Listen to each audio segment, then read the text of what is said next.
नमस्कार, आप देख रहे हैं न्यूज दर्शन। आपके साथ में अभिषेक कुमार। इस वक्त हम बेतिया सिविल कोर्ट में मौजूद हैं। इसलिए मौजूद है क्योंकि तत्कालीन बिहार के शिक्षा मंत्री चंद्रशेखर यादव ने कुछ रामचरितमानस को लेकर के विवादित बयान दिया था। उसको देखते हुए यहाँ के वकील ने इसी न्यायालय के अंतर्गत जो है इन्होंने केस फाइल किया था। उसको देखते हुए यहाँ का न्यायालय ने जो है संज्ञान लेते हुए क्या कुछ कहा है, आइए हम सीधे इनसे समझते हैं। सर, आपका नाम क्या हुआ? सुजय कुमार झा, अधिवक्ता सिविल कोर्ट बेतिया। क्या मामला था जिसकी वजह से जो है आपने न्यायालय में अपना बात रखा था? मामला है 11 जनवरी 2023 को नालंदा खुला विश्वविद्यालय के दीक्षांत समारोह के बाद प्रेस कॉन्फ्रेंस को संबोधित करते हुए डॉक्टर चंद्रशेखर ने रामचरितमानस मनुस्मृति को लेकर के एक जानबूझ करके सोची समझी साजिश के तहत अपने राजनीतिक फायदे के लिए समाज में नफरत फैलाने के उद्देश्य से रामचरितमानस और मनुस्मृति को लेकर के जो उन्होंने हेट स्पीच दिया था, उसको लेकर के मैंने माननीय न्यायालय में एक परिवाद पत्र दाखिल किया था।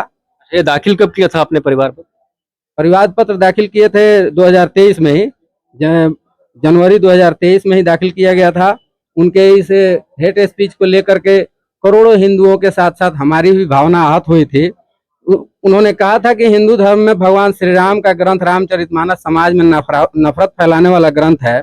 इससे समाज में विसंगतियां पैदा होती है। रामचरितमानस को भी मनुस्मृति की तरह जला देना चाहिए। और कहा कि दुनिया के लोगों, सुनो, मैं आपके माध्यम से कहना चाहता हूं कि इस ग्रंथ में कहा गया है कि नीच जाति के लोगों को शिक्षा ग्रहण करने का कोई अधिकार नहीं था। और उसमें कहा गया है कि नीच जाति के लोग शिक्षा ग्रहण करके जहरीला हो जाते हैं, जैसा कि सांप दूध पीने के बाद होता है।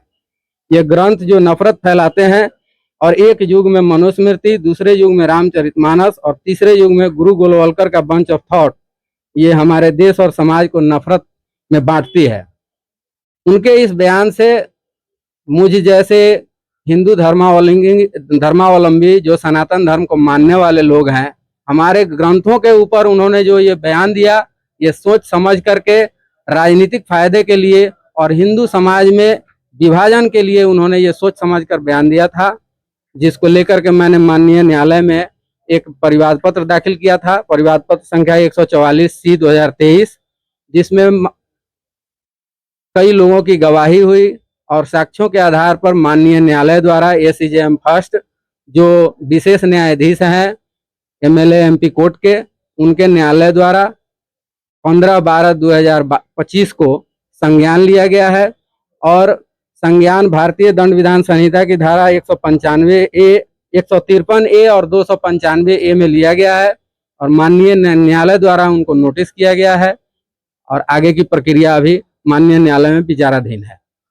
क्या ये जो आपने केस किया है, जो आपने पत्र दिया हुआ था, उसमें ये व्यक्तिगत है या उनके सोच के ऊपर है ये केस? ये उनके व्यक्तिगत नफरत फैलाने वाली उनकी व्यक्तिगत सोच का ये परिलक्षित होता है कि वे जानबूझ करके अपने राजनीतिक फायदे के लिए, अपने राजनीतिक दल या अपने राजनीतिक फायदे के लिए उन्होंने समाज में नफरत फैलाने के उद्देश्य से यह बयान दिया था। क्योंकि ऐसा उनके द्वारा बताए गए किसी भी ग्रंथ में, न तो मनुस्मृति में, न रामचरितमानस में, और ये जिस गुरु गोलवलकर की चर्चा करते हैं, ये गुरु गोलवलकर तो बंच ऑफ थॉट्स जो उन्होंने लिखा है, जिन्होंने अखंड भारत का सपना देखा, और उनके विषय में ये कहते हैं कि ये समाज में विभाजन की बात करते हैं, ये बिल्कुल सरासर उनको, या तो वे डॉक्टर चंद्रशेखर, उनके नाम के आगे डॉक्टर इसलिए लगा है क्योंकि वे PhD होल्डर हैं और किसी विश्वविद्यालय में प्राध्यापक भी हैं। तो ये तो उनकी घटिया सोच का यह परिणाम है, जिसको लेकर के उन्होंने समाज में जानबूझकर नफरत फैलाने के लिए इस तरह का बयान दिया, जबकि ऐसा किसी भी ग्रंथ में नहीं कहा गया है। समाज के किसी भी वर्ग को किसी भी ग्रंथ में न तो नीचा कहा गया है और न उनको शिक्षा से कहीं रोकने की बात कही गई है। मतलब इन सारे चीजों को आप देखते हुए जो है उनके सोच को लेकर के है आपने इसको केस किया था, जिसके ऊपर जो है यहाँ का डिस्ट्रिक्ट कोर्ट जो है इसमें संज्ञान लेते हुए आगे प्रक्रिया कब देती है, कुछ आइडिया है आपको? जी, अभी तो पिछले 30/12 को डेट था उसमें, और उनको सम्मन किया गया है माननीय न्यायालय के द्वारा। आगे की प्रक्रिया अभी न्यायालय में लंबित है। आगे फिर साक्ष्यों के आधार पर इस मामले में आगे प्रक्रिया जारी रहेगी, और माननीय न्यायालय द्वारा जो भी आगे साक्ष्य के लिए हम लोगों को बुलाया जाएगा, आगे की प्रक्रिया में हम लोग शामिल होंगे। अच्छा, जो आपने बोला कि कोर्ट की तरफ से उनको समन भेजा गया है, तो कब तक उनको बुलाने का आपको लगता है कि वो आएंगे और कब तक आएंगे?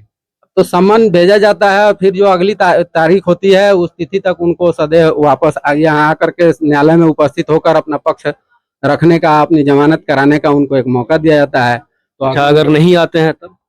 नहीं आएंगे तो माननीय न्यायालय द्वारा हमारी गवाही या उनके ऊपर फिर गिरफ्तारी के लिए वारंट इशू होगा। जो न्यायिक प्रक्रिया है उस प्रक्रिया में आगे हम लोग प्रोसीड करेंगे। बहुत बहुत धन्यवाद। आखिरकार यही है कि सिविल कोर्ट ने इसके ऊपर जो संज्ञान लिया है, अब देखते हैं चंद्रशेखर यादव यानी डॉक्टर चंद्रशेखर जो हैं वो आते हैं, समन जो भेजा गया है उसको देखते हुए आते हैं या क्या उस पर प्रक्रिया होती है, इसको लेकर के हम आगे भी वकील साहब से बातचीत करने की कोशिश करेंगे। बाकी खबरों के लिए आप देखते रहिए न्यूज़ दर्शन। धन्यवाद।